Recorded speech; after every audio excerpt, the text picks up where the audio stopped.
Gisugat sa naglanog nga siren sa hapit 40 ka mga fire trucks dinhi sa Cebu City ang unang adlaw sa Marso.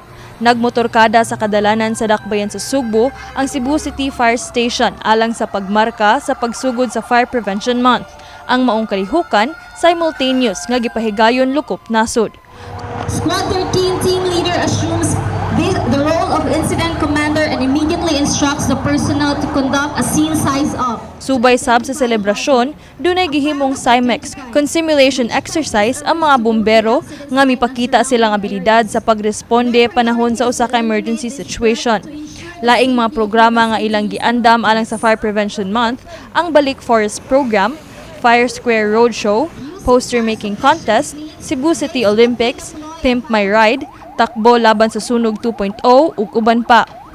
Gani ilang gipaambit ngadto sa publiko nga motampo sa ilang mga kalihukan.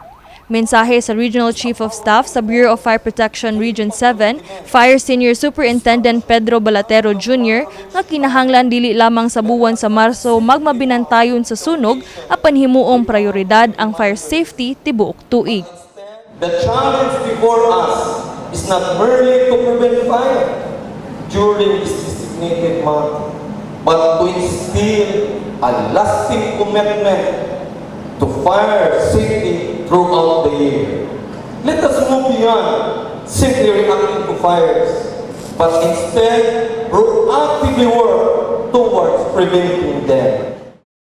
Apan duha ka adlaw sa di pa ang Fire Prevention Month, naigo sa sunog ang sitio San Vicente sa Barangay Lahug. Asoy sa spokesperson sa Cebu City Fire Station, Senior Fire Officer 3 Wendell Villanueva, nga problema sa kuryente ang nagunang hinungdan sa sunog karong tuiga. Daghan nato nag-practice pag octopus connection. Daghan nato ni tangkilik pag mga substandard nga mga appliances, no? Nga mapalit nato barato ra kayo. Pila naman kabok ceiling fan nga atong ipanglabay sa likod sa atong balay kay nangadaot. Nya dali ra kay mo init. Daghan ta gipalit nga mga electrical appliances. Yet ang atong electrical installation sa panimalay wa nato gi-upgrade. Gani padayong panawagan sa kabomberuhan nga kanunayon ang pag-inspect sa mga linya sa kuryente ug mga appliances aron malikayan ang mga insidente sa sunog. Kini si Queenie Joligon alang sa MyTV Cebu.